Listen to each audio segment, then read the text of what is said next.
Good afternoon. My name is Matthew Clay, and I'm with JBS International.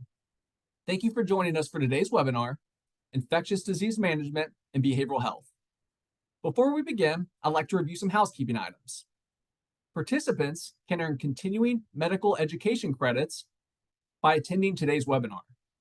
To receive CME credit, participants must attend a minimum of 85% of today's 90-minute presentation. CMEs are not available to those who view the recording of today's presentation. Again, participants must view in real time at least 85% of today's presentation. At the conclusion of today's webinar, participants seeking CMEs must also complete and submit the evaluation no later than 2 weeks from today's date.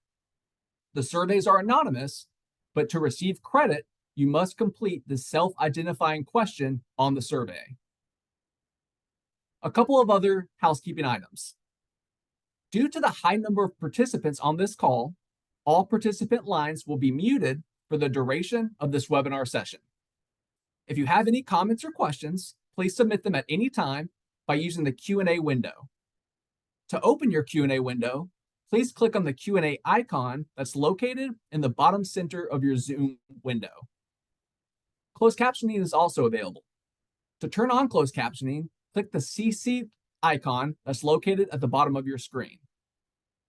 If you experience any technical issues during this webinar, please message us using the chat feature, which is located at the bottom center of your screen, or email us at samhsastata@jbsinternational.com.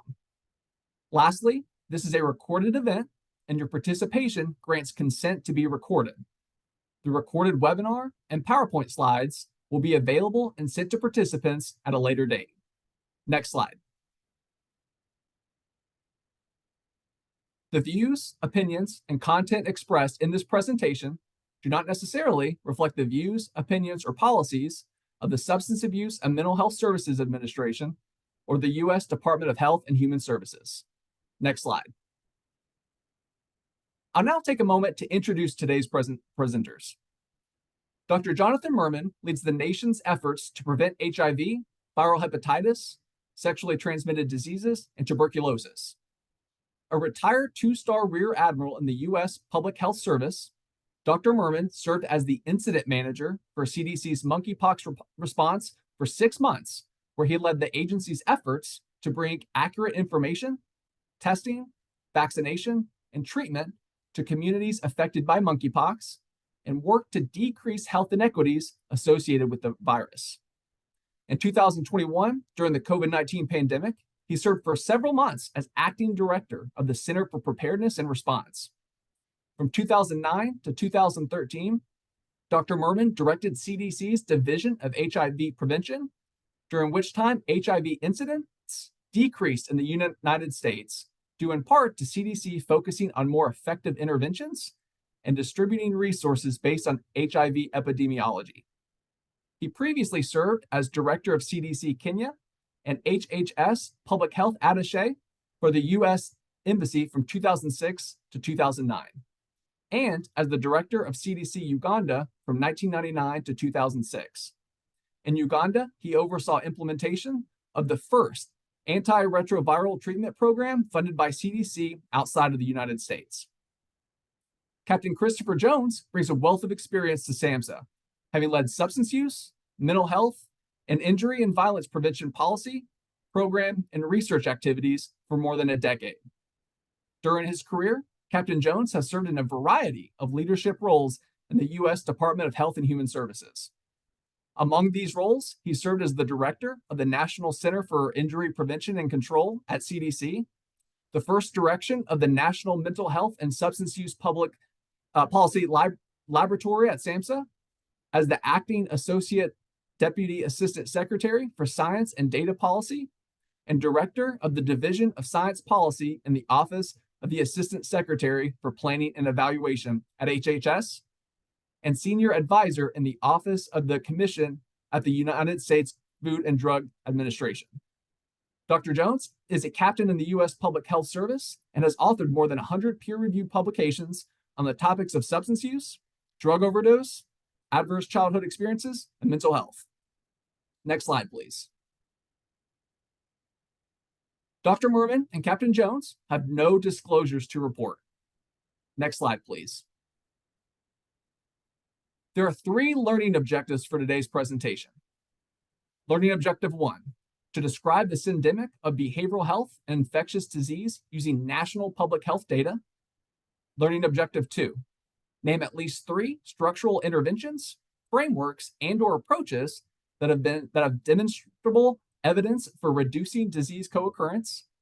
And objective 3, list 2 federal grant programs that may be used by states and jurisdictions to address the syndemic of infectious disease and behavioral health. Next slide, please. This is an overview for today's presentation. Dr. Merman will begin, followed by Captain Jones. After the presentations, we will have a Q&A before closing.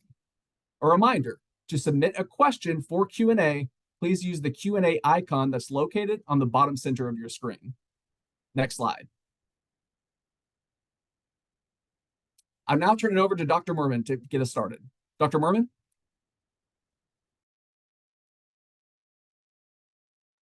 I'm going to unmute, and thank you very much for the kind introductions for Captain Jones and myself.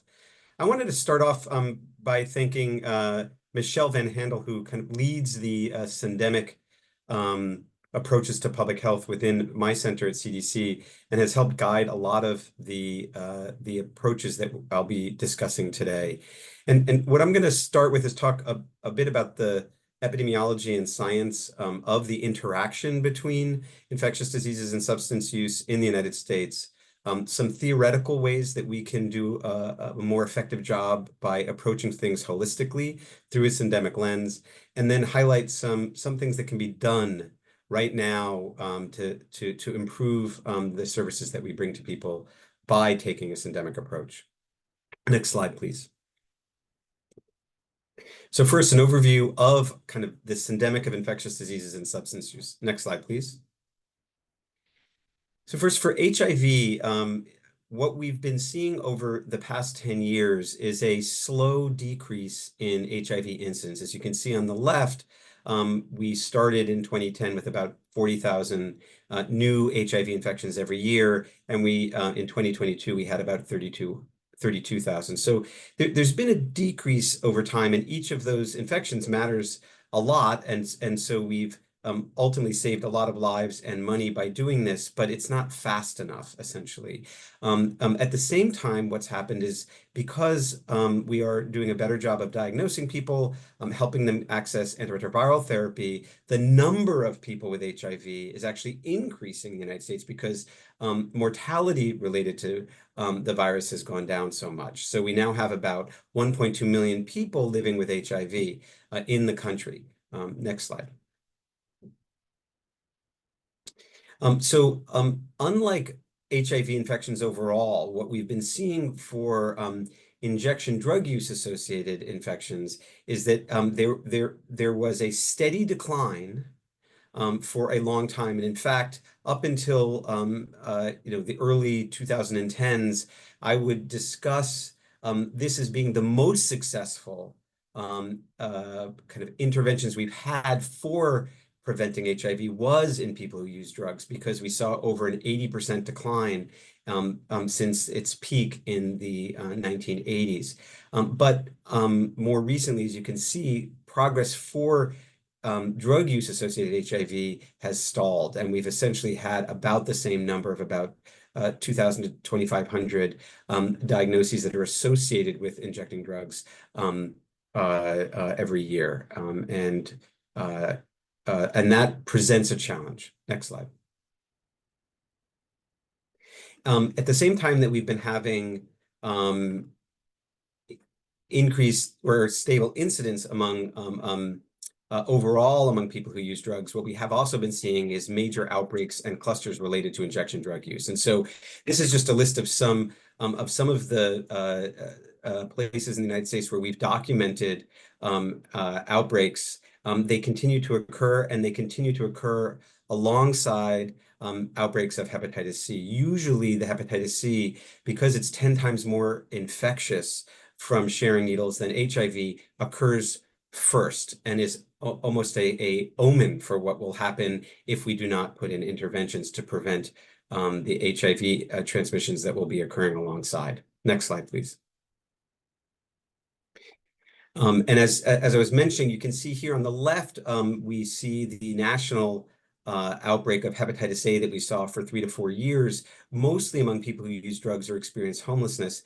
And that outbreak really, it was because the birth dose and childhood vaccination related to hepatitis A occurred in the cohort that is below the age of 20. And so what we're seeing is a fair number of people who were susceptible to hepatitis A, and we're getting it either through the traditional fecal oral route or perhaps even through sharing of needles. And so that we had massive campaigns, many of you were involved in those, that ended up bringing hepatitis A vaccination to people to prevent infections, but tens of thousands of people had hepatitis A, and many were hospitalized and there were deaths because of this kind of drug use and homelessness associated hepatitis A outbreaks. They have been declared over in most states in the country at this point, but really is portends what can happen if we let down our guard from the public health perspective. I will also say that many of the hepatitis B infections that are acute infections that are occurring in the United States are also associated with drug use, and probably over 90% of the acute hepatitis C infections that are occurring in the United States are associated with sharing of injection equipment during drug use. Next slide, please. And you can see this in this bimodal curve that of chronic hepatitis C, so hepatitis C prevalence in the United States. What you can see is that we had people who are at older ages who probably got hepatitis C before we were able to screen the blood supply through a nosocomial transmission and also drug use. And then you have this resurgence of drug use later on, and that started to affect younger people. And so we have this bimodal curve of hepatitis C prevalence. Next slide, please. So, and some of that is because the estimated number of people who actually inject drugs is 3 times higher in 2018 than 2007. So the most recent estimates are that about 3.7 million people injected drugs in 2018. And there are an estimated 40 non-fatal overdose events for every 1 fatal overdose among people who use drugs. So there's a lot of overdoses occurring every day. And as many of you know, injection-involved overdose deaths more than tripled between 2007 and 2018. And the estimates are that about 40% of those overdose deaths were injection drug use related. Next slide, please. And so I just wanted to highlight here that the geography also supports this kind of overlapping epidemics. On the left, you can see essentially death rates for drug poisoning by county in 2019, and that the darker red is associated with areas of the country by county that have higher rates of essentially drug overdose. And then on the right, although there are gaps because of the surveillance system for acute hepatitis C and B are limited, but you can see that they kind of overlap in many cases. Next slide, please. And in addition to the traditional kind of infections of HIV and hepatitis B and C, we also have seen a tremendous increase in bacterial and fungal infections from injection drug use. So people who inject drugs are 16 times more likely to develop an invasive MRSA infection than those who do not. And obviously, MRSA is a serious infection that can cause serious illness or kill people. Next slide. And then correlated with this, we are also seeing increasing rates of STIs in the nation. There are about 2.5 million cases of gonorrhea, chlamydia, and syphilis in the past year. And what we are seeing, particularly for syphilis among heterosexual men and women, is that it is highly correlated with drug use. Next slide. Here you can see that in an examination of congenital syphilis, the most serious manifestation of syphilis infection, there were over 3,700 babies born with congenital syphilis in 2022. And in an analysis in the Missouri hospital system, the strongest correlates for congenital syphilis were either inadequate prenatal care, sometimes associated because women were afraid to come in for care, thinking that it might jeopardize their ability to keep their babies, substance use, and housing instability. Next slide, please. And then there's also an association with incarceration, which overlaps with some of the other issues that we were talking about. So criminalization kind of exacerbates the social determinants of health. A criminal record is a direct barrier to housing and employment in some circumstances. Interactions with law enforcement and the criminal justice system can be disruptive of people's lives and traumatizing. People may be hesitant to seek health or harm reduction services due to fear of either going to jail or just stigma itself. And then poor access to health and harm reduction services can exist for justice-involved people. So people who have had experience with the justice system are 27 times more likely to die of an overdose within 2 weeks of release than the general population. And essentially, there's a variety of reasons for that, because there's an overlap of drug use and being incarcerated, but also because people were used to injecting certain amounts of especially opioids, and they've lost their tolerance when they were in jail or prison. So when they leave, if they use the same amount, they're much more likely to have an overdose. Next slide, please. And then lastly, one of our CDC directors used to say that stigma is the enemy of public health. And there are several challenges to addressing infectious diseases among people who use drugs, but often at the core is stigma, because it discourages people from accessing healthcare, and it discourages society from embracing and caring for the people who need those services. And so reducing stigma is essential for reducing infectious disease transmission. It's also important to reduce the policy and practical barriers that prevent people from accessing services. Thank you. Next slide, please. So our center has taken kind of a syndemic approach, thinking of this overlap of all of these issues. And I wanted to highlight that it's somewhat arbitrary for either the medical care system or even public health to separate infectious and non-infectious diseases and injury. Essentially, for a population or humans, it's things that harm me, and I would like to avoid them. But for us, we separate them. But in fact, for people who use drugs, these overlap and are important issues for their lives overall. Next slide, please. So what is a syndemic? It was developed really out of the HIV world about 20 years ago, to find that it's when 2 or more diseases or health conditions are clustered within a population, that there are social, epidemic, and biological factors that create conditions for clustering, and that these result in adverse disease interactions, increasing the health burden for the affected population. Next slide, please.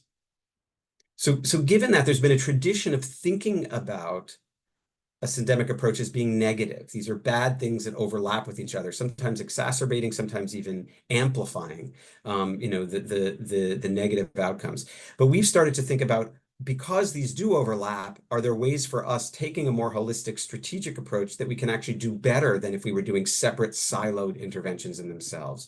So we tend to think of that manifesting itself from a people, place, science, and policy perspective. Next slide, please. And so in thinking about that, some of the high impact strategies involve thinking about the venue itself as a place. So you saw before how geography matters, right? There's kind of, you want to put your money and effort where your epidemics are, and that can be in certain counties and certain places, communities, and even neighborhoods where you are, rather than distributing it equally across your state or your city or your area. But also it can matter from a venue. So if I'm a substance use treatment program, what is the collective interventions that I think are the highest priority that I would like to have as a standard part of services that I provide people who come to my program? Same thing could be for an STI clinic or an HIV clinic. That if we start thinking that way, then instead of just from the silos of diseases or injury, then we start expanding our vision and making a bigger difference. Most people think some of the basics involve just diagnosing. Instead of just bringing in an HIV test, think about other things that could be diagnosed for people who are using drugs like hepatitis C, or giving vaccination for hepatitis B and hepatitis A. Um, the other would be case investigation during outbreak response. We've been involved with many outbreaks where the initial outbreak was about HIV infection, but in investigating, we suddenly realized that there was also an overlapping outbreak of hepatitis C, overdose, sometimes hepatitis A, sometimes other, sometimes syphilis. And yet the resources and the people involved tended to be siloed by disease. And so thinking about how, when you approach these outbreaks, thinking from the very beginning about how do I expand the services that are more holistic and can actually reduce the incidence of these infections, as well as overdoses, and have a sustainable program in place so that we don't have a resurgence once we leave a few months later. Health communications also, often we have health communications that are siloed, but if we can expand them so that they can have more packages of services or ideas or links to services for people who need them, it can be more effective. And then thinking about integrated and aligned data systems. Often our systems themselves don't even overlap. So it's hard, even if you're working in a health department or even a clinic, to be able to know whether there's overlap in your population, either as an individual or as the group that you're seeing, because the systems are separate. Next slide, please. Next slide, sorry. So one of the examples of the venues that we wanted to highlight is our syringe service programs. So this is really where harm reduction meets people where they are. It incorporates a spectrum of strategies that include safer use by providing sterile injection equipment and disposal of used equipment. It also has been shown not to increase crime or illegal drug use, which is one of the initial concerns about these programs. And together, so alone syringe service programs have been associated with about a 50% reduction in the incidence of HIV and hepatitis C in the populations who participate, but with a linkage, a strong linkage to substance use treatment, that becomes even more effective, more at about a 75% reduction. And increasingly, if the services are better, then that can be sustainable over time. Next slide. So in looking from a syndemic perspective, it's not just infectious diseases. So it turns out that in two fairly well-run studies, clients who participated in syringe service programs were 5 times more likely to be linked and participate in substance use treatment and 3 times more likely to stop injecting. So you don't just prevent infectious diseases, you also link people to needed services and help them stop using drugs. In addition, naloxone distribution through syringe service programs has been associated with reduced overdose deaths. It's very important to have the naloxone available when people do experience overdose, and this is no better place than to provide it to the people who are actually injecting drugs or their friends. It's also, as I had mentioned earlier, an opportunity for vaccination, for providing general clinical care, hepatitis C diagnosis and treatment, and also linkage to food, housing, and medical services, which are often the major concerns for the clients in the syringe service programs. And this is a place to provide those services so that you don't have to go out and find people. They often are coming to you. Next slide. Next slide, please. So this is just to highlight the integrated outbreak response. As we had highlighted earlier, often the outbreaks of HIV and hepatitis C, they're identified among people who use drugs. Bringing in that syndemic approach involves both the testing and treatment associated with these infections, social network outreach, the syringe setting up or expanding and sustaining syringe service programs, ensuring that there's substance use and mental health services available, because often they weren't, which is part of the reason that this occurred in the first place, establishing STI screening, and often actually getting people insurance, because a lot of folks don't have Medicaid, and that can just making it easy for them can make a big difference. I've even been to one of these situations where the outbreak had just occurred, where actually they were providing people with driver's licenses or ID cards, and then linking them to Medicaid, all in a one-stop shop, so that by the time they left, they had what they needed to be able to get services. And then obviously naloxone distribution is essential as well. Next slide, please.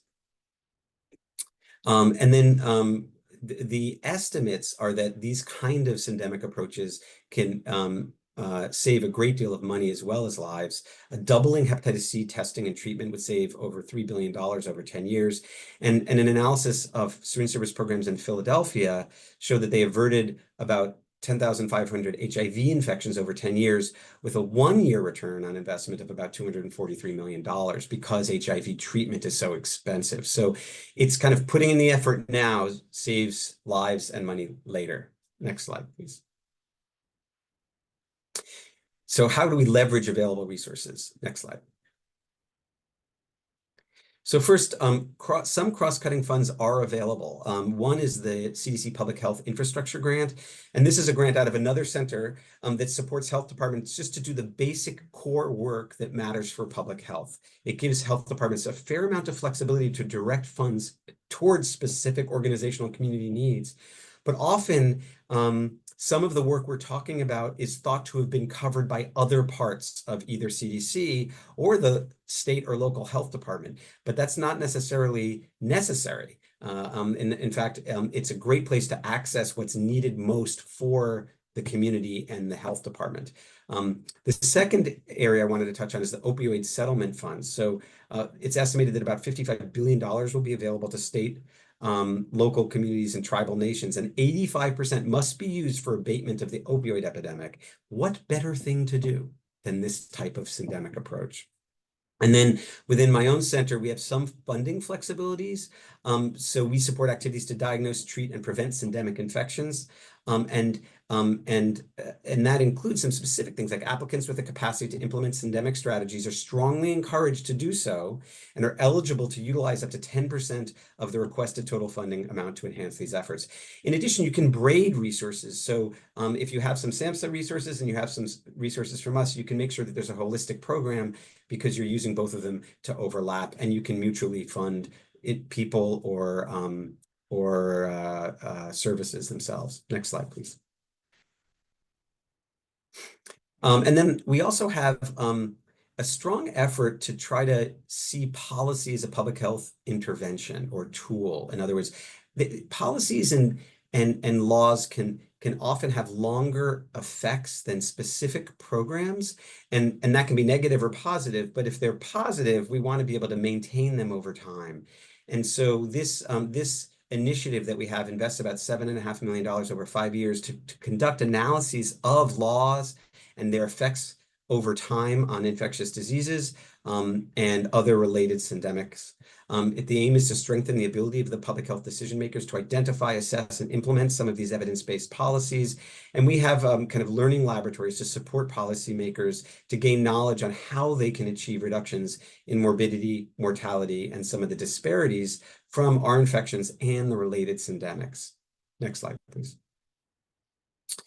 We also have some resources in a specific budget line that we call the Infectious Disease Consequences of Opioid, or IDO budget line, which is small but mighty and really was designed around this syndemic approach. And we are investing in supporting health departments to conduct robust surveillance. It enables early detection and effective response to outbreaks in this collective way. It establishes coordinated surveillance and monitoring systems for some of these infectious diseases associated with drug use, including our national HIV behavioral surveillance cycle, which includes people who use drugs once every 3 years. And then it also a national survey of syringe service programs to identify kind of gaps in harm reduction services, but also what are some of the needs and activities of syringe service programs, because otherwise it's very hard to find that out in a systematic way. Next slide. We also have what we call NOFOs for strengthening syringe service programs directly, because we see them as a normal part of the public health system, just like you would a substance use treatment site or a TB program or an STI clinic. Syringe service programs are fundamental places where we can reach people who are often hard to provide services to in an effective way and prevent both overdose deaths and some of these infectious diseases. And then we also have integrated viral hepatitis surveillance and prevention funding for health departments, which can have service bundles for people who use drugs. Next slide, please. So last, it's a call to action to address this syndemic of infectious diseases and substance use. I did want to thank Dr. Gondotra for holding this series in general, and for inviting me and Captain Jones to speak, because it shows that that SAMHSA really means that they are welcoming this approach. We can identify these local syndemics. We can integrate services where people are, leverage policy as a public health tool. Always keep in mind equity in the big picture and in the specific programs that we're implementing, and to engage the community. And I think we'll be successful if we do that. Next slide. Thank you. Can turn it back to Matthew. Thank you, Dr. Merman. Next slide, please. I'm now turning it over to Captain Jones for the second half of today's presentation. Captain Jones? Great. Thank you so much, Matthew. And thank you, Dr. Merman, for your presentation and for the partnership. Really appreciate you setting the context and laying out really important concepts and a call to action that I hope to build on during this portion of the presentation. Next slide. Next slide. Yeah, this is good. Dr. Merman did a nice job of really showing the linkage between substance use and infectious disease risk, and how that is a bidirectional relationship. And I want to just underscore why it's so important. In the United States, there are millions of people who are using substances. And in fact, about 50 million people who had a substance use disorder in the past year. And you can see on this slide sort of the breakdown. More than half of those are individuals who had an alcohol use disorder, about 27 million people with a drug use disorder, and you can see for specific substances. But we recognize that really polysubstance use is the norm in this context. Next slide. So those data show, again, that there is a large pool of individuals who are at risk for substance use consequences, infectious disease, et cetera. We also see that the burden of substance use disorder is not evenly distributed across the population. In the National Survey on Drug Use and Health Data, which is an annual survey, sort of a national snapshot of substance use and mental health in the United States, we see that individuals who are young adults, 18 to 25-year-olds, tend to have the highest rates of past year substance use disorder, whether that's for alcohol or drugs generally, compared to 12 to 17-year-olds and 26 and older. And if you look at this by gender, if you look at it by socioeconomic status, you see differences in rates. I just picked race ethnicity here. As you can see here again, that the burden, again, is not evenly distributed. And as we think about trauma, social determinants of health, socioeconomic disadvantage, you start to see some patterns among populations that are disproportionately impacted by substance use. Next slide. One of the other key things to point out about the substance use landscape in the US is that most people who need substance use disorder treatment don't receive it. And that's been very consistent in the National Survey on Drug Use and Health data, but also other data sources confirm that many people who could benefit from SUD treatment don't actually receive it. And you can see here again the breakdown by age as well as race ethnicity group. And again, there's uneven distribution of treatment receipt. But just note that in the 18 to 25-year-olds, less than 1 in 5 who needed treatment actually got treatment in the past year, despite that being the group that has significantly higher rates than the other two age populations. Next slide. And this is a slide that we often like to talk about to help unpack the prior slide, which is like, why do people not get treatment? And, you know, intuitively, people might say, well, they can't afford it. They don't know where to go for treatment. But at least in the NISDA data, we see that really the bulk of people, whether you're looking at adults or whether you're looking at teens, adolescents, the vast majority of people who need treatment don't actually perceive that they need treatment. They do not see a reason to seek treatment. You tend to get into those other barriers around cost, you know, concern about stigma, not knowing where to get treatment, but it's among a much smaller proportion of individuals who actually made an attempt to get treatment. Next slide. So because of the large number of individuals with substance use disorders and the connection between infectious disease and substance use, many people have pointed to the potential impact of scaling up infectious disease interventions among people receiving substance use treatment or at substance use treatment facilities. And certainly a very smart approach because as Dr. Merman mentioned, these are not isolated populations. These are the same people. And so we want to take the advantage of what is the touch point that they're engaging in the healthcare system. How do we holistically address not only their substance use needs, but any needs related to HIV or viral hepatitis, other infectious diseases. However, we see pretty consistently in surveys of treatment facilities that provision of those services are less than where we would want them to be. So overall, about half of the treatment facilities, or slightly more than half of treatment facilities in the National Substance Use and Mental Health Services Survey, which is another SAMHSA survey done each year of all brick and mortar treatment facilities that we're aware of, slightly more than half said they provided education, counseling, or support around HIV or AIDS. 57% said that around viral hepatitis. But when we actually get into testing for HIV, testing for hepatitis C, hepatitis B, other STIs, we see that really it's a third or less provide that service.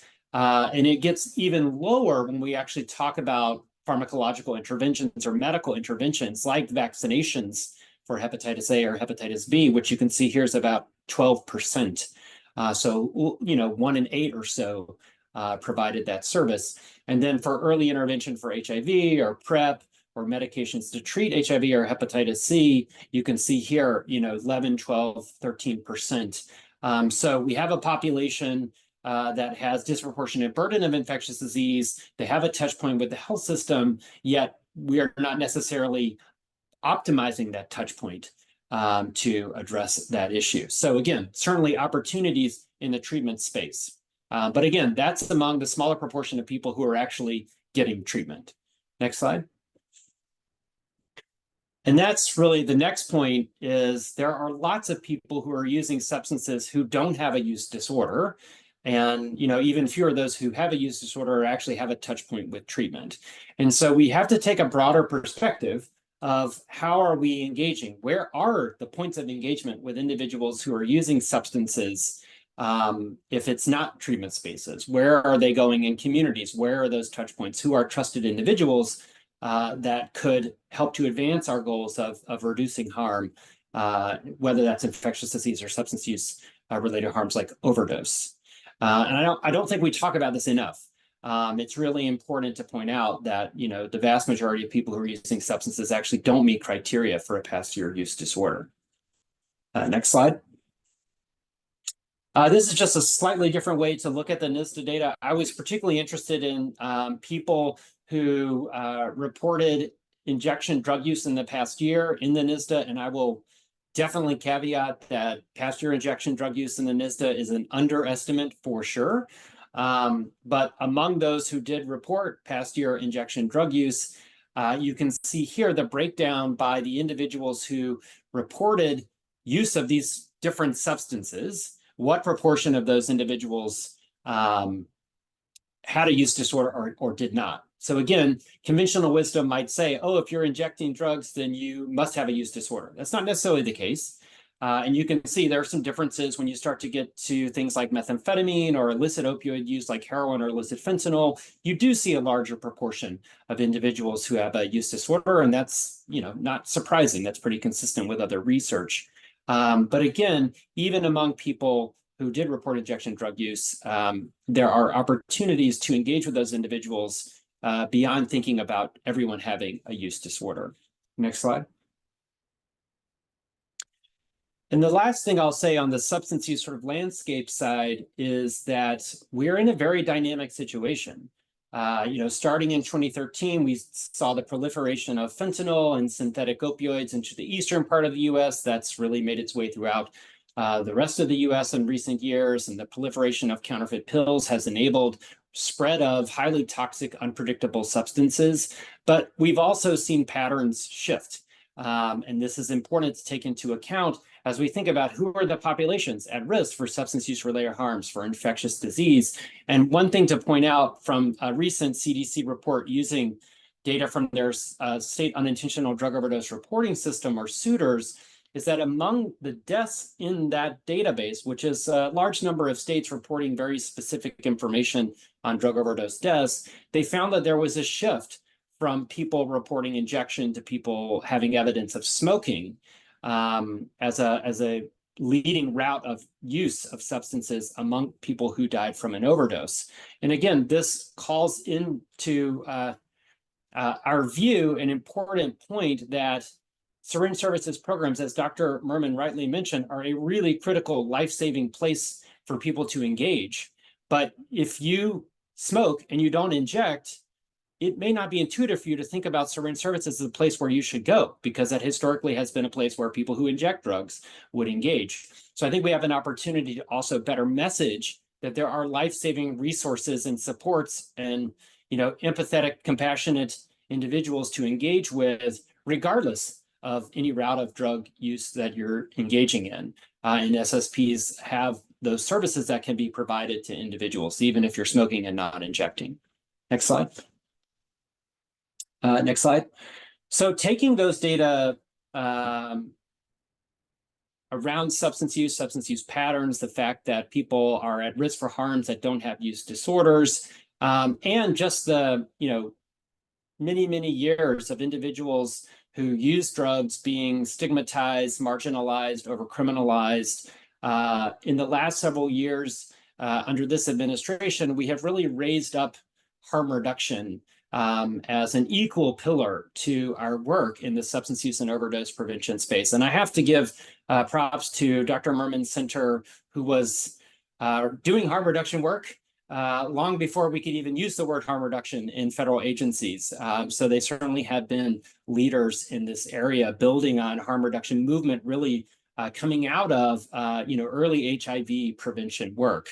But at SAMHSA, we felt it was important to engage across the spectrum, to engage people who are doing harm reductionists in communities who are doing that work, and with our federal partners to develop a framework for how we define and think about harm reduction, so that we can then apply that framework into our programmatic work across SAMHSA and certainly across the behavioral health space.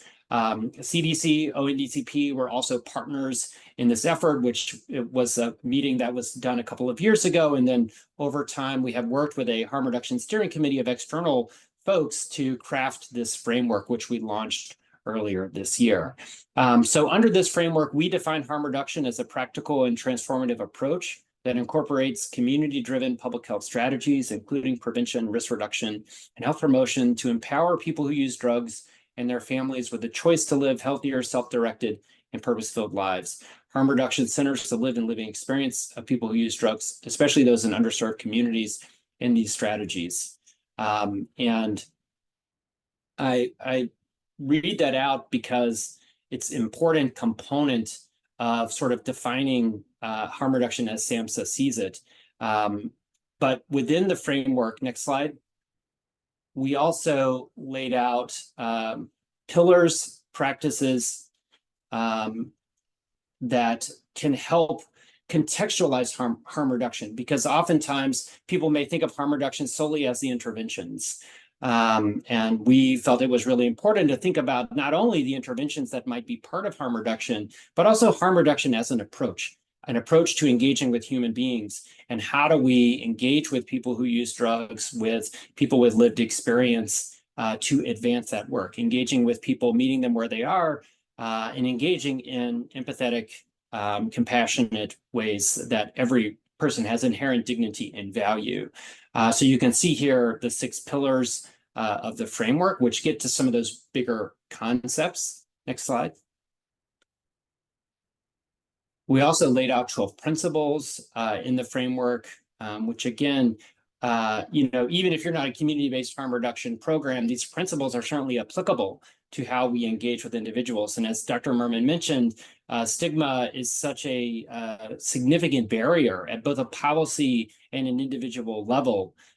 for people receiving services. And then oftentimes people who use drugs have been treated so poorly that they don't want to engage with the health system. They don't want to seek services in places where they have been treated less than human.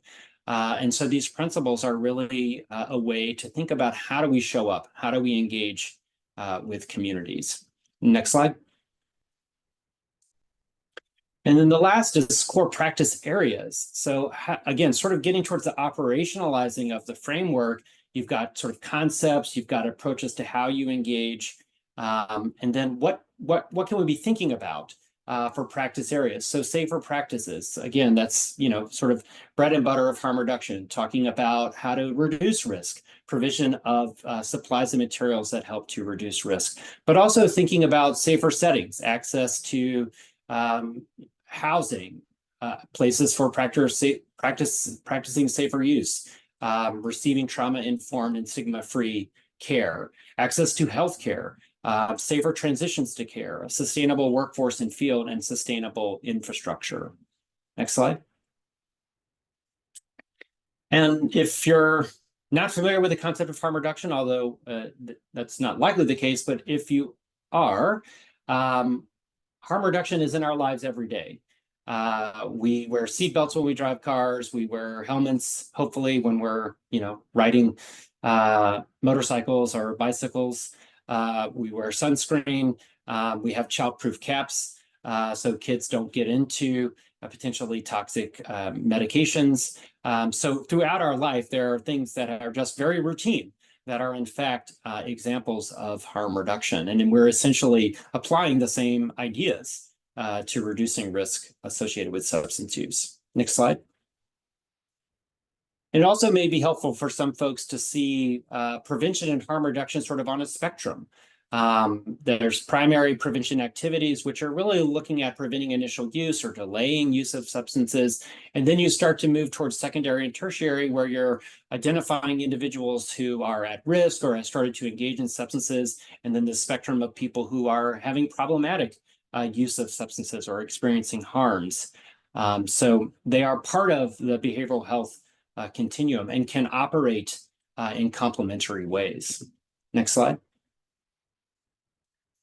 So from a practical standpoint, harm reduction can help connect individuals to overdose education and counseling, referral to treatment for both substance use disorder and infectious disease. Dr. Merman talked about research that documents the value of certain services programs and connecting individuals to these types of services. Harm reduction organizations distribute opioid overdose reversal medications to those at particularly high risk. And in fact, we see in the research that individuals who use drugs and people in their networks are really those individuals who are most likely to witness and respond to an overdose. So this is particularly critical to engage people who use drugs. Certainly, Dr. Merman talked about the benefits of lessening harms around HIV, viral hepatitis, bacterial, fungal infections, and reducing transmission among people who inject drugs by providing sterile injection equipment and supplies. Next slide.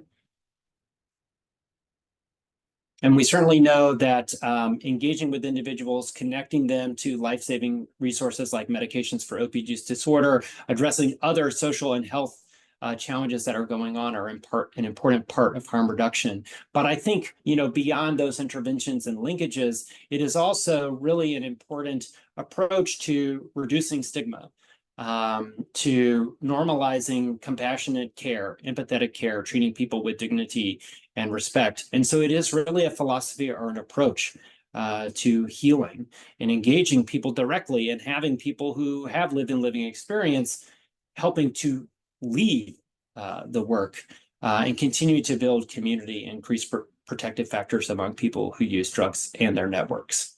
Next slide.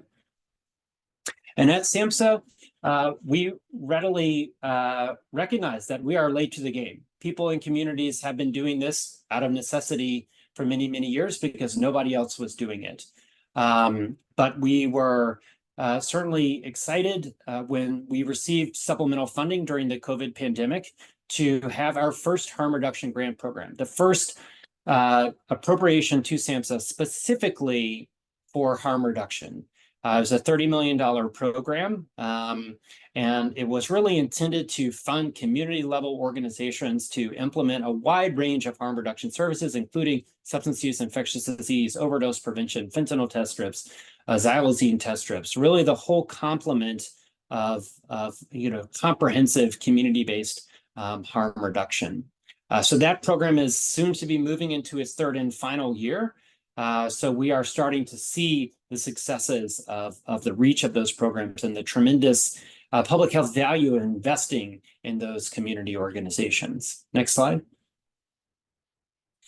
But that program was one-time funded, and we do not have a continued appropriation for that specific program or a harm reduction funding line at SAMHSA. So we have within the flexibilities that we have within funding streams at SAMHSA, in particular among programs that sit within our Center for Substance Abuse Treatment, have integrated harm reduction either as a required activities or as allowable activities in funding announcements. So things like our state opioid response program, which is a large discretionary grant program focused on opioids and stimulants.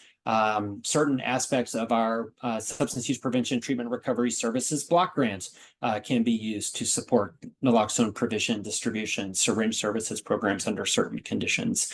And you can see here some of the services that are included in some of our treatment-focused grants. Next slide.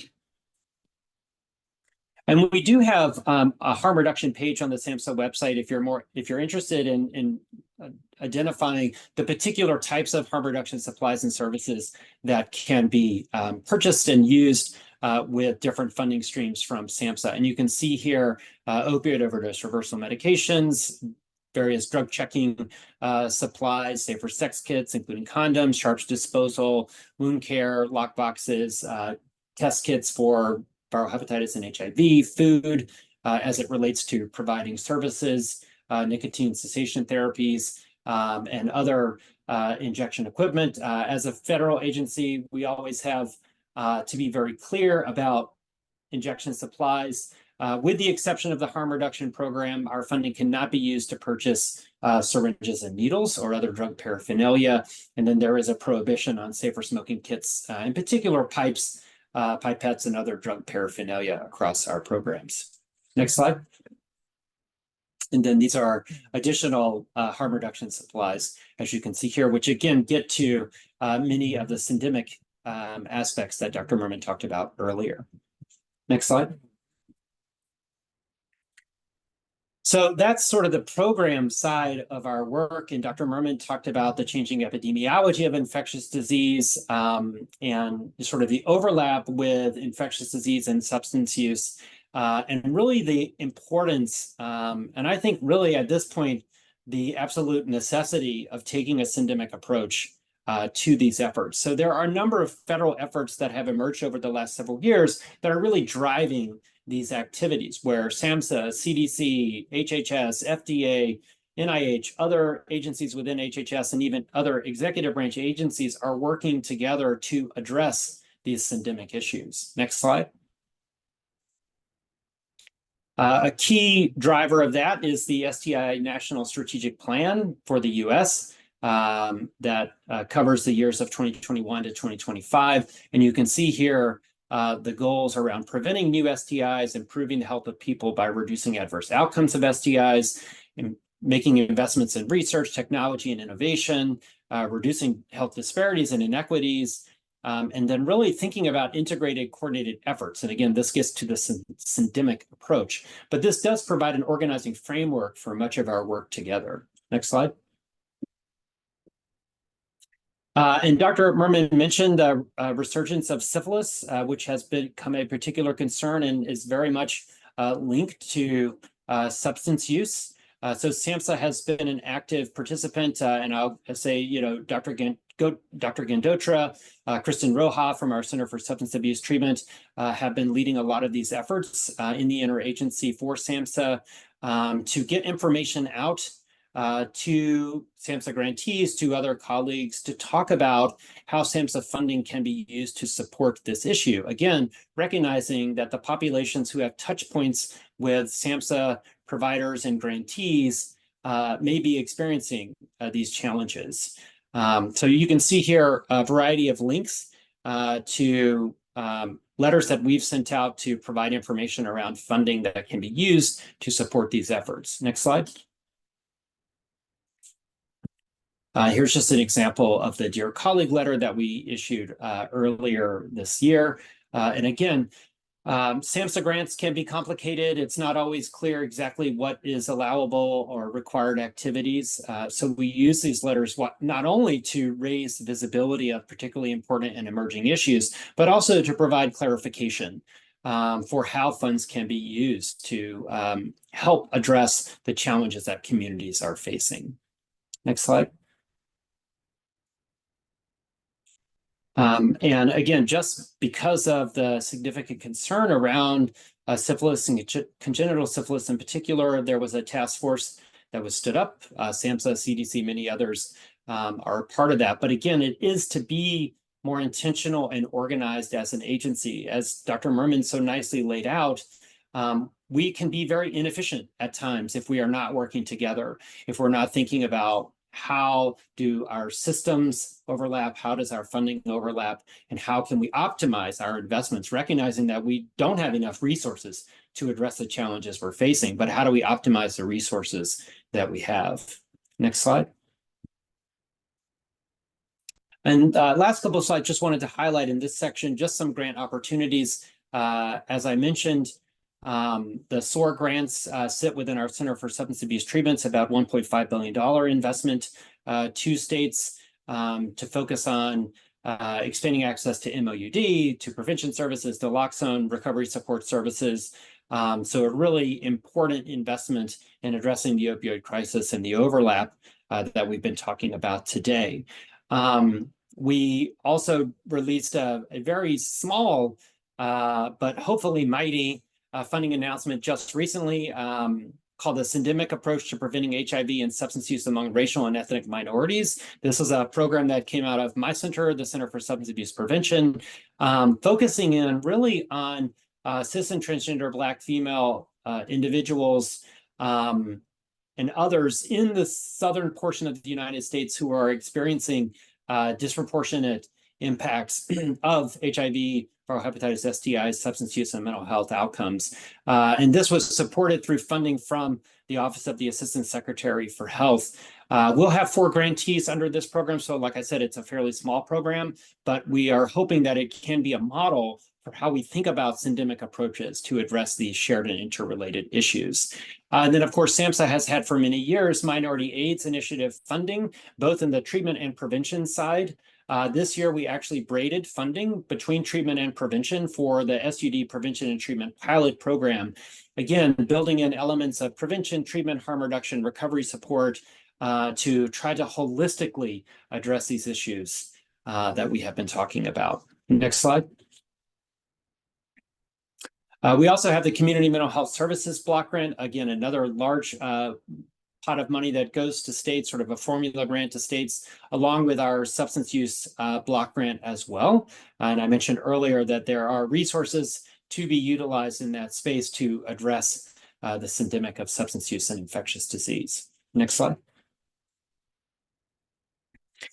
The other aspect of our work that we invest heavily in is around training and technical assistance. We have regional prevention technology transfer centers and addiction technology transfer centers in each of the HHS regions. And they are a resource to anyone in the field. You don't have to be a SAMHSA grantee. They are often doing webinars, providing training, technical assistance, toolkits, developing resources to address issues of substance use disorder, prevention, treatment, et cetera. There's also the Opioid Response Network, which is associated with the state opioid response and tribal opioid response grant programs, but also are providing broader TA in the space of opioid stimulants and other substance use disorders. And then we have some specific TA for SAMHSA grantees, like the Strategic Prevention TA Center, which covers discretionary prevention grant programs. We have tribal TA centers that are specific to some of our tribal programs, but also available broadly to tribes and tribal organizations, as well as a TA center specifically focused on rural opioid issues. So these are very, I would say, rich resources. Please avail yourselves of them. If you're a SAMHSA grantee, you have some additional options. If you're not a SAMHSA grantee, please look into the PTTCs and ATTCs in your area to see how they may be able to help with efforts that you are undertaking. Next slide. And the last couple of slides, I just wanted to step back a little bit and just provide some overarching framework for how all of this work, in particular the work at SAMHSA, fits into the bigger picture. I talked about the National STI Strategy, Syphilis Task Force. Those provide some organizing frameworks. On the substance use side, HHS put out an overdose prevention strategy, which includes primary prevention, harm reduction, treatment, and recovery in October of 2021. And that's sort of an overarching framework for HHS for how we're working in these spaces, and certainly is reinforcing much of the work that we talked about today, including the work on surveillance services programs and addressing overlapping issues of substance use and infectious disease. And then at SAMHSA, we released our strategic plan in August of 2023. And you can see here we have 5 overarching priorities. Much of the work that I've talked about today sits in the preventing substance use and overdose space, but also in the integrating behavioral health and physical healthcare space. Again, how do we take advantage of all of the touch points? If somebody, has infectious endocarditis and they're in the hospital getting treatment, how are we thinking about addressing their behavioral health needs? Don't miss the opportunity to address what might be driving some of the infectious disease challenges that they're experiencing, and vice versa in the substance use side. And then how do we also help to provide training and upskilling for primary care doctors and others who might see individuals, much sooner before some of the consequences of their substance use show up in more acute settings? How do we help them to have confidence in helping to manage and engage patients? So the integration piece is particularly important as well. So these are just overarching frameworks that I think help to focus in and provide guiding principles for our work overall. Next slide. And then working in the prevention space, my staff would be very upset with me if I didn't talk about the opportunities that exist in prevention. So much of what we've talked about today are some of those downstream consequences when the health and social outcomes of substance use acutely emerge. But we know that whether it's infectious disease risk, substance use risk, there are root drivers that contribute to risk, that we have evidence-based interventions and strategies that could be applied to reduce that risk in the first place. So things like adverse childhood experiences, trauma, other factors that are playing out in somebody's home, in their family, in their community, we know contribute significantly to risk. And then, of course, social determinants of health, access to healthcare, education, job opportunities, connectedness, what's happening in your community, strong predictors of substance use risk as well. Next slide. And so as we think about our prevention work, I think ACEs are a really good example. We see that ACEs are associated with many leading causes of death, but certainly with risk behaviors like substance use, infectious disease as well, in addition to many other health and social challenges. Next slide. And so when we think about getting upstream, we have opportunities at the individual, the relationship, the community, and the society level where there are programs, policy levers, various strategies to address those risks. And we absolutely need to expand access to treatment and testing and connecting people to medical interventions. But at the same time, we have to make those upstream investments to get ahead of the challenges. And then fundamentally, it comes down to building resilience at the individual, family, and community level. How are we helping to develop healthy social and emotional competencies, developing positive relationships and environments, and safe and protectable and equitable environments? And that's really the work of prevention that could have a very potent payoff on the downstream consequences that we are all looking to address as well. Next slide. So in CSAP, that's what we're trying to do. We are working towards a future where individuals, families, and communities are healthy and thriving. We want to prevent initiation of substance use. We want to prevent the progression of substance use and prevent and reduce harms associated with substance use. And that is not something that we're going to accomplish alone. The prevention field has to work with harm reduction, with treatment, with recovery, with our medical colleagues and other sectors in the community. But we all have levers to play. And by pulling those levers in tandem, we have a real opportunity to address the challenges. And I think today's discussion with CDC's work, with taking a syndemic and holistic approach, with our agencies working together, we're making progress in breaking down those silos and thinking about more comprehensive ways, more efficient and effective ways of working together. And replicating that at the state level, at the community level, is really how we're going to realize the goals and the vision that we want to have in the future. So thank you very much for the time. We have questions, I'm sure, hopefully. So I'll turn it back to Matt. Thank you, Captain Jones. At this time, we will begin the Q&A segment of the presentation. A reminder that PowerPoint slides will be made available to participants at a date in the near future. Our first question: is there information on the opioid settlement funds distribution qualifications for BHCs? So, I mean, the opioid settlement, I think, as Dr. Merman mentioned, is certainly a key opportunity. It's a windfall of resources, but how those funds are being distributed and to whom and in what way is highly variable.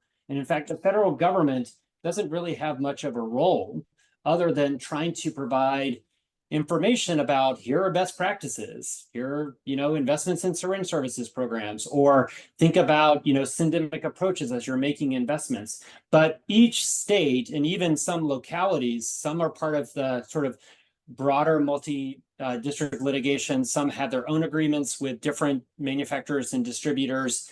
They have different decision-making bodies. And so I think it's a challenge.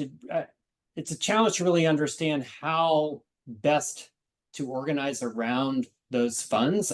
My suggestion is talk to the state commissions in particular, and folks who are operating in those states. I know like Connecticut recently put out a funding announcement.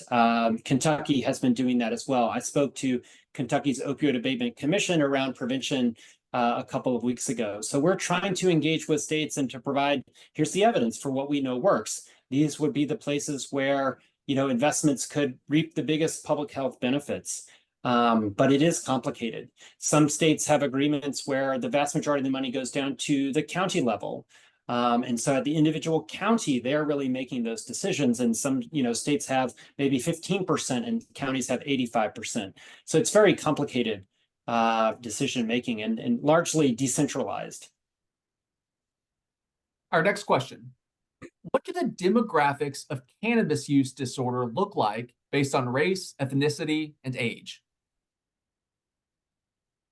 It's a good question, and I would refer you at least to the 2023 National Survey on Drug Use and Health data, which does provide information on cannabis use disorder by demographic characteristics. I will readily admit I do not have it memorized right now. But I think generally you do see, like we see with substance use disorders overall, highest prevalence among 18 to 25-year-olds. That's certainly where a lot of the increase in cannabis use has been happening in recent years. And you do see some differences by different demographic characteristics. But the detailed tables on the 2023 NISTA data, which are available on SAMHSA's website, provide a really nice breakdown by demographic group for cannabis use disorder, as well as many other substance use disorders. Our next question. And also, just to add to that, there's also a youth risk survey that a division of CDC runs, YRBS, and they also have asked high school students whether they've used cannabis in the past 30 days, and that is also publicly available online. Our next question: I am an infectious disease provider practicing in a local county hospital in a growing but still primarily rural county. I also provide MOUD because when I began, no one else in my county was providing this service.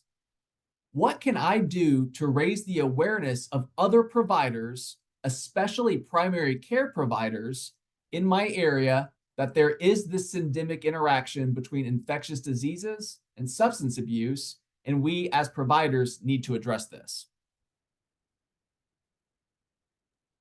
And I could start, Dr. Jones. I mean, I think doctors are important in their communities, and even post-COVID still carry a certain amount of responsibility and influence. And I think in some ways you probably already are thinking about what you can do.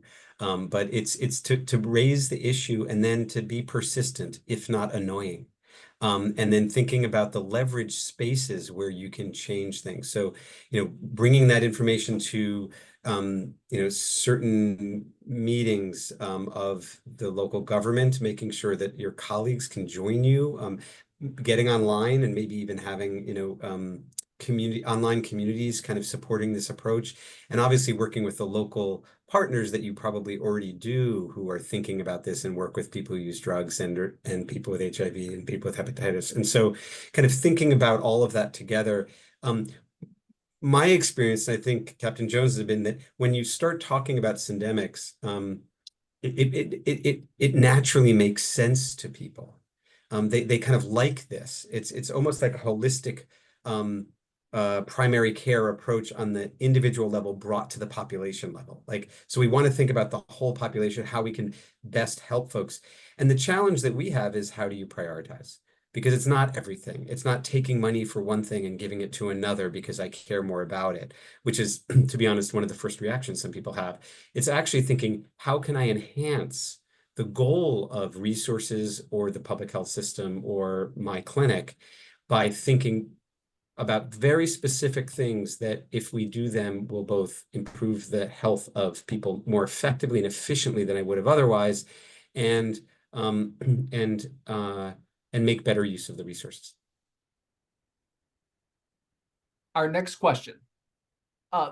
Lack of insight in those under 17 years old is not surprising.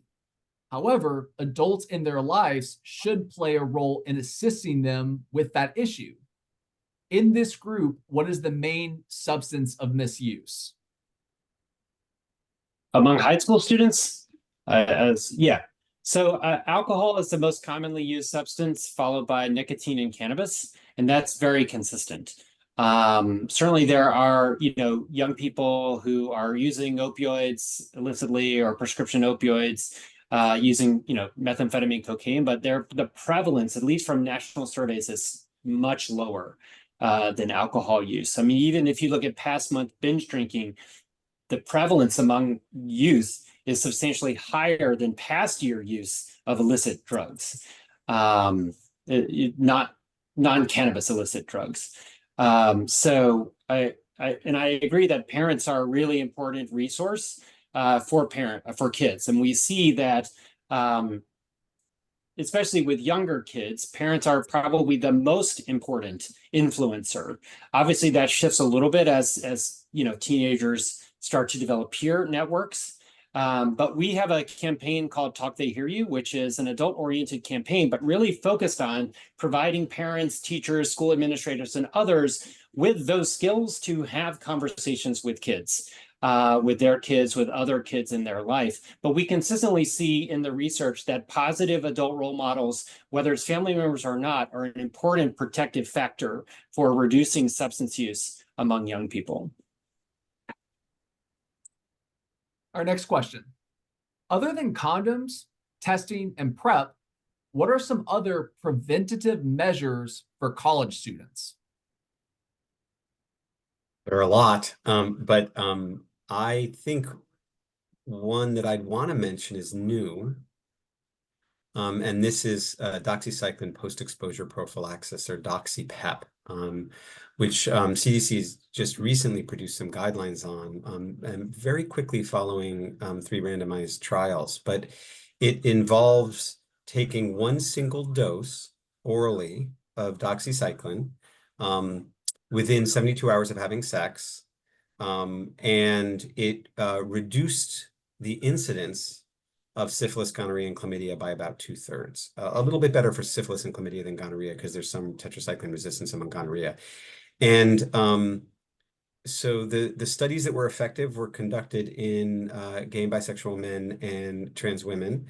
And so the guidance from CDC and from some states that have produced guidance, it emphasizes talking with those populations who have had an STI in the past 12 months about whether they might benefit and would like to try doxy-PEP if they anticipate continued risk over the next period of time, and then empowering people with a number of the pills to have at home so that they can take it right after a potential risky sexual activity. There's insufficient evidence to make recommendations for cisgender women and heterosexual men and non-binary persons, but that's some practitioners are exploring that with shared decision making, and soon we'll have additional data about whether it's effective in cisgender women. I'll say that the reason we don't make that recommendation is because there was one trial that a randomized trial that didn't work in cisgender women, although there's some questions about whether that was due to adherence rather than effectiveness of the medication. So I would say that for college students who may have risky episodes and who have high incidence of STIs, it's a great thing to talk about because it actually opens up a discussion about sexual health and other aspects that can often be awkward for clinicians. But this is a person who's been diagnosed with an STI, so it's nice to be able to at least talk about that potential benefit. And there's debates about the number needed to treat to prevent one case of STIs, but in most of the studies it's about 4 or 5 to prevent one case. So for some people that would be very worthwhile. And there have been some positive psychological feelings in people who have used doxy-PEP because it gives them kind of more peace of mind. So of all the things I would kind of put out there that's different from the traditional kind of sexual health messaging would be to consider doxy-PEP. Our next question: will the cost of HIV medications continue to increase? And if so, how difficult will it be for medical insurance to cover the cost? Most individuals cannot afford the co-payments on HIV meds. So if I'm interpreting the question right, you're not sympathetic for the insurance companies, you're worried about the patients themselves. And I would say there's 2 aspects of that. So one is treatment. So HIV treatment itself in the United States should be covered by insurance. So if you are about 50% of people with HIV get some form of services from the Ryan White Care Act. And for there, it should be covered. For people who have private insurance, though, there can be gaps, and as you said, the copays could be high. Now, usually there's a cap on the copays at some point, and the cost of these medications for treatment are so high already that pretty much people have to pay that cap. I hope it's not getting larger for people, but it continues to be for some people a challenge. If for PrEP, which is taking medication to prevent acquisition of HIV, it's a slightly different situation, which is that because of the Affordable Care Act, preventive services requirement, and PrEP should be covered by almost all public and private insurance for no copay. Yet, as I think you're hinting at, a fair number of people do sometimes have to pay money, and sometimes quite a large amount of money, and that can be prohibitive even though it's illegal. And so in those circumstances, we have a kind of a job to be able to approach both, whether it's the private insurance companies or the commissioners of insurance or others who may not recognize that what's in place should be changed. But for individuals, they can, with persistence, can often overcome some of these obstacles and have the copays reduced or eliminated. But it can be challenging and a lot to ask for the individuals themselves. And so I think it's one of those circumstances where it's not necessarily the first thing you would have thought about for public health, but in fact, dealing with insurance is unfortunately a job for public health in the United States. Our next question: can you please speak more to the newly funded entity who is running the HRTAC and their experience on the ground with HR work? What partnerships and with whom have been developed to implement your well thought out approaches to the syndemic work? So I think that what they're referring to is the National Harm Reduction TA Center, and this is so for a period of time, CDC in collaboration with SAMHSA has been providing kind of technical assistance for organizations that were interested in expanding their harm reduction services, thinking about initiating new harm reduction services. And recently there was a new grantee that the decision was made by CDC not to exercise future options on that National Harm Reduction Technical Assistance Center contract beyond the initial year. And so the contract ends tomorrow. So CDC and SAMHSA are exploring potential new options to continue to support the harm reduction community, because as you noted from the discussion from Captain Jones, it's such an essential component for both of our organizations, and there's so much need. Our next question, we have a couple around the criteria for SUD. So if you could speak a little bit about the criteria for SUD. Sure. Certainly the slides that I was presenting, the NISDA operationalizes the DSM-5 criteria for substance use disorders in a clinical setting. That would be the typical criteria. And under DSM-5, they're sort of mild, moderate, and severe based on people's positive responses to a series of questions about substance use and the challenges associated with their substance use in a different sort of biopsychosocial categories. So that's how we're operationalizing it from a surveillance perspective. And then clinicians like Dr. Gandotra, who are treating patients with SUD, would be using that sort of diagnostic criteria within a clinical setting to determine, what's going on with somebody's substance use. Do they actually meet criteria for use disorder, and at what level or what level of severity is their use disorder? And then would make treatment decisions based on that outcome. Our next question.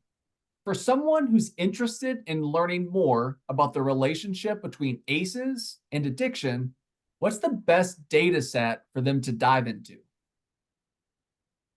Oh man, I wish we had better data sets. That's the challenge. So historically, the CDC behavioral risk factor surveillance system, BRFIS data, have been used to look at the relationship between ACEs and various health outcomes.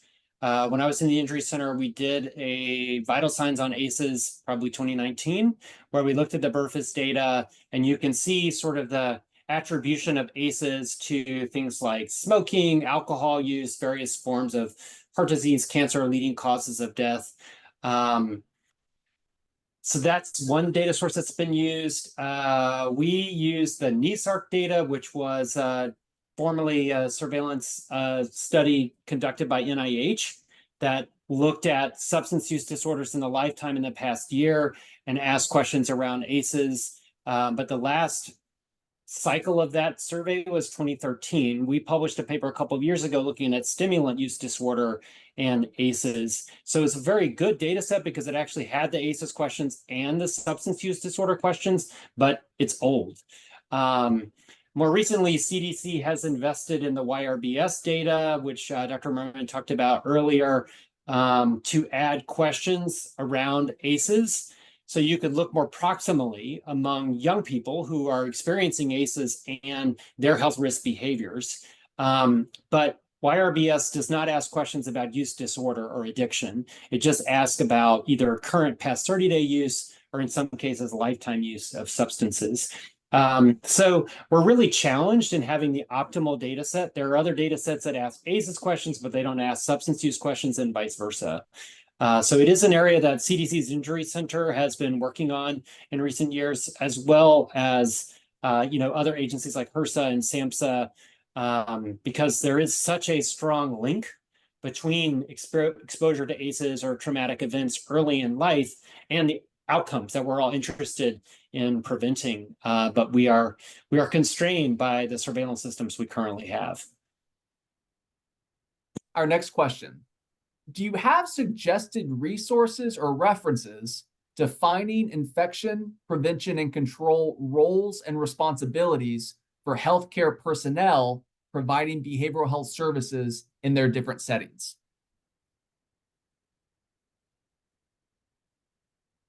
I don't know.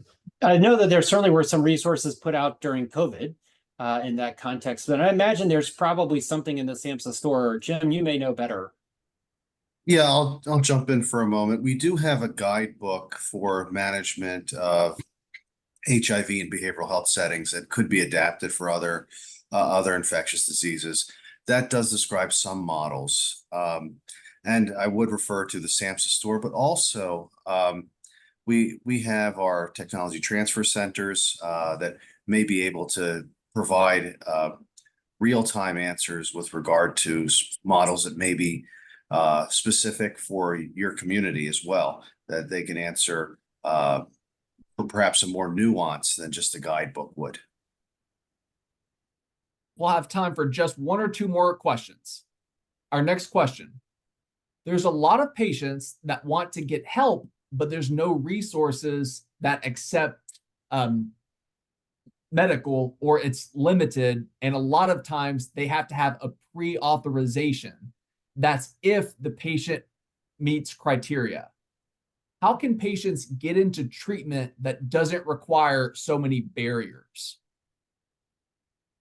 Well, a couple of resources I would raise. One is findtreatment.gov, which is a fairly granular resource to find treatment facilities, providers in your geographic area.